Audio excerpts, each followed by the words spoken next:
Evening, and thank you again, Mayor, and those of you for coming, for inviting us so that we can share our vision with you for Prince George's County. We want to lay out our plans and what our vision is. I have served this county. I've been in this county for more than 35 years.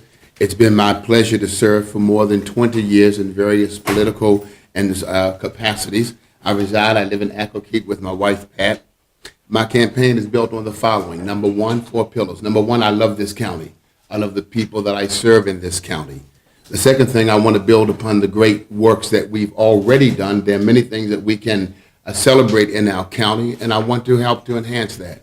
Thirdly, there are a lot of things wrong with our county, and we need to fix them. You ask the questions, and I'll go from this perspective. We do not control, as a people, by and large, we have very little to say about what happens in this county. It's done by someone else, somewhere else, and I want to make sure that we put the county back in the hands of people, and you are involved in the decision-making process. I thank you very much. I enjoyed my time serving as a senator, and I've learned everything that we need in order to run a county. I want to be able to implement it here. Thank you. Thank you. In spite of the fact that Section 103 of our charter says you cannot move the county seat without going through the proper channel. I know they're saying they're moving the building and not the seat, but you know what? That's the way things are done in the county all the time. And no, I don't want to tear down our county, but I would like to tear down some institutions. The first institution is the one that's run by Mike Miller, the president of the Senate, and here's how he gets it done. He puts around him certain developers, and those developers are responsible for getting people elected who will say yes to him on everything that he says. And until we go back and stop that, we will always have this backdoor junk. Let me give some other excuses or some other reasons for why this happened. Let's take the Senate delegation. Senate delegation, we voted and we told everybody, for example, this is how your decision, what was happened here, was done. We told them, go and tell everybody all the money is going to schools from the casinos. And we knew good and well the money wasn't going to casinos. And they all went out and they said that because Mike said, I'll raise you money. I was the only senator to vote against that. When it came with the 15% tax hike, the same way they're trying to move this whole government and county seat out of here, they came and told everybody, go tell them it was for schools. That was not the case at all. Again, I was the only senator to vote against that. When it came to the school board change, they rushed it through 2 weeks before session was over so that they could do what? Take the power of the budget and take the power of who builds what and who does what. The only way we're going to change these things being done in the dark by people who do not live here. Let me be clear. Mike Miller does not live here. Half these developers do not live here, and they're controlling it through our elected officials. And until we understand and look at their records and to see how did they vote, how did they tell you the money was going to schools when it was not. Here's what I want to do. I want to make sure when it comes to municipalities that I have a representative on my cabinet that's able to make sure that we have good communications between your office and my office and all the municipalities. I want to make sure we have discussion about things and not just come up one day and say, because one developer wants to move this, let's just forget about everyone else and do it. That's not the way business is done. I'd say yes, number one, when it comes to the state, I've been in Annapolis for approximately 16 years. I know what happens in Annapolis. I know the money that we do not ask for that should be coming from Annapolis to us when it comes to those kinds of situations that could become a blighted situation. About a year and a half ago, I got a call telling me that Safeway was leaving our county, their warehouse, taking 700 jobs with them. They had received money from Prince George's County for the warehouse they were in. They were going to sell the warehouse, take the money, take the jobs, and leave our people here.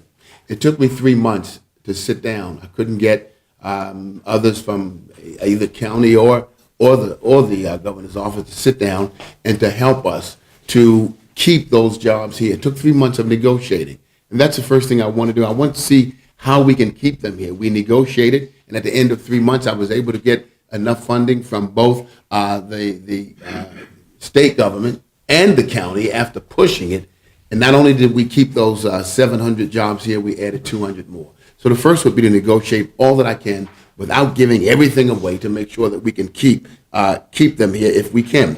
The second thing would be to understand that, yes, we have to not just stay involved with the negotiation of it, but we have to look ahead for what does that mean for minority businesses, and what will it mean for opportunities? Because you will have opportunities, and how will you fill those opportunities? We have $50 million that we use that's supposed to go toward new businesses and minority businesses and small businesses setting themselves up so that they can move ahead. That's a great place to start a business. It's a great place to have an incubator for our own local businesses. Let's start there, and then put a group together that will consist of not just us telling you what to do with it, but it will consist of both citizens and persons coming together to dream, to have the vision, and make it work. We can do it. While in Annapolis, I had to make a lot of tough decisions relevant to this. Is the party right or the people right? When I determined that the people were right, whatever we call the party did not matter, because there is no party without the people. And I believe that one of the reasons we lost in a Democratic state, we lost the governor's race to a Republican, is simply because we have forgotten the people. Your question was exactly one, will I treat everyone the same? I love Prince George's County, I love the people that we serve, and I would have to serve all of them. The second part of that question, dealing with the party itself and where the party goes and would you stand with the party or the people, you have to define the party. Right now, the party is not defined as the people. The party is defined as a few people who sit in the back room and tell us what to do. Let me just talk about some of my anti-party bills. Of course, I voted no to a 15% tax hike because I knew, again, the money wasn't going to schools. You ever notice, anytime they want to raise money, they always tell you it's going to education. And if all the money they said was going to education went to education, our schools should be palaces, and our teachers should be paid. They should be rich by now. We lost that race. When it came to redistricting, as we said, I saw what they were doing with redistricting. They actually hurt Prince George's County with the redistricting race. That was the party leadership. To that, I said no. $400 million to National Harbor, while I have seniors who are trying to make a decision between medicine and food, I said no to that. So I know how to say no to the party. Doesn't make you the best person for them, but you know what? They didn't vote for me anyway. The people did. When we talk about voting against the question D question was, do we need to, you said it. I sat in the room when they said the reason we're going to have two additional persons is on the county council is because we got to look out for them. That's wrong. I want to be for the people. Thank you. First of all, I think when we talk about housing, you're right. We have to talk about affordable housing. And this is not a county that wants to deal with affordable housing at this point. It's a county where the developers have decided to gentrify our county, push us out, in the homes that they could not steal through foreclosure. They will just continue to build and build so that our tax structure will go up. So that's not really the issue. We don't have a money problem in our county. We have a priority problem, and I'll tell you what I mean by that. Each year, we have $6 million that's available every year for groups, 501c3s and others, to build affordable housing. For the last 8 years, we haven't even applied for that money.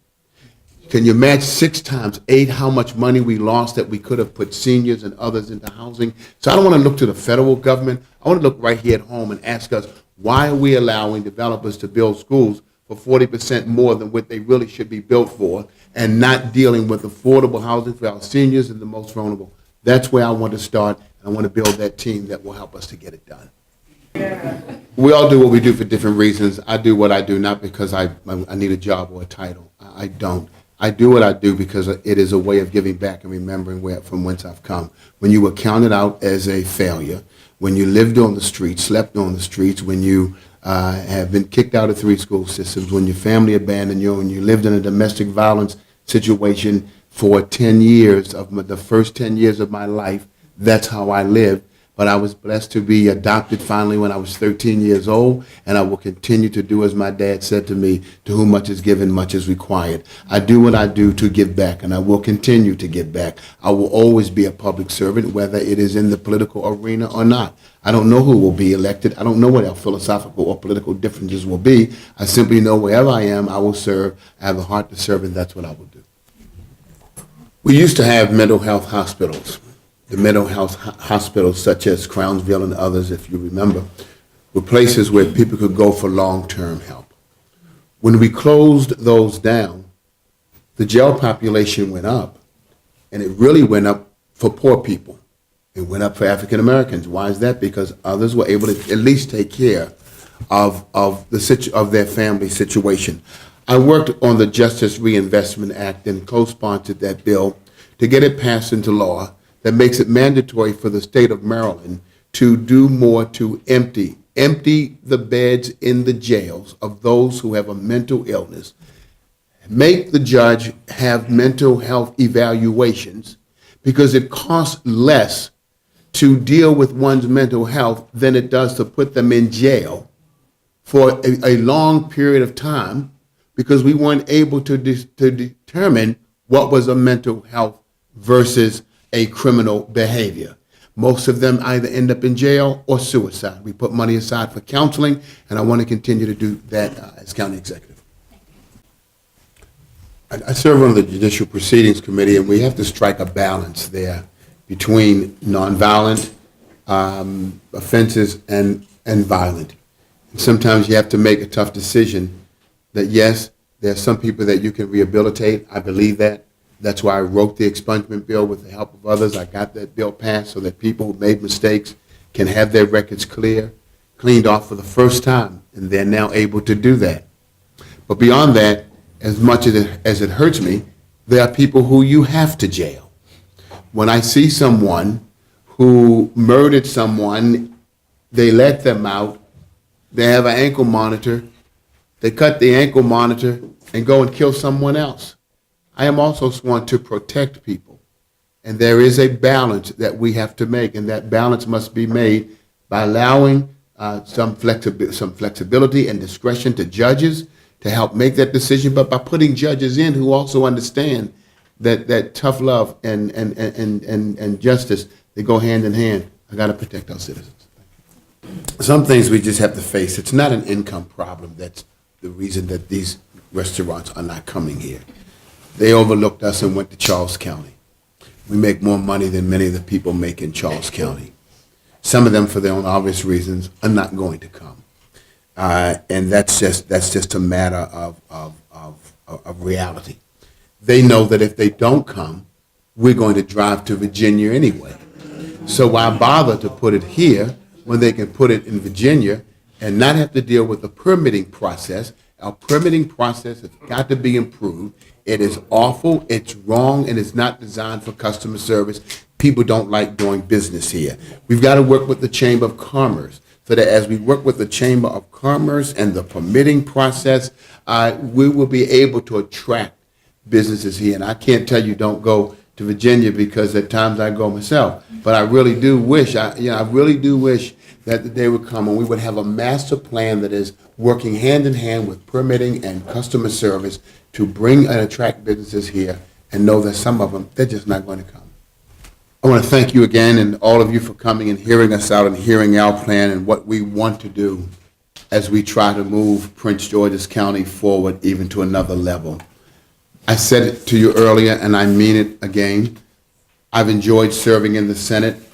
I've dealt with every issue from the budget to finance, healthcare, housing, seniors, youth, education. I've done that on the state level, and I want to put it to work here, because I understand that, number one, you can't have an inferior school system. And it may not be inferior in every respect, but let me tell you this, when we're pushing our kids through just to get them out of school, and we know that they're not ready, I have a vested interest in that, because I was one that 3 school systems said I could not be educated. By good people in the grace of God, I have a doctorate today from Howard University. You can do whatever you want to do. I want to make sure that we're not losing another generation. I want to be certain that we are not running people out of our county, that this county is a home for everyone. It doesn't matter how much money you have or how rich or poor you are. There is a place in Prince George's County for everyone. I'm running because I have a purpose, and my purpose is to know that all of us can have the quality of life that we look for in this county. I worked hard to make certain that returning citizens, expungement bills, I worked hard to make sure that we were giving money back to our seniors, not as much as I want, but the Rent Stabilization Act, because I don't want to lose our seniors. Our veterans, they belong here. We have 65,000 veterans in our county. Too many of them are homeless and living on the streets. How do you go and fight for your country and come back home and not have a home to go to? This year I was able to get past a $15,000 tax credit for our veterans so that they can keep their homes, go into their homes. I want to make sure that the quality of life is good for everyone who decides to make Prince George's County their home. I'm C. Anthony Muse, and I want you to know that we can do better, we will do better, and I want you to help us to get that done. I thank you for hearing us tonight.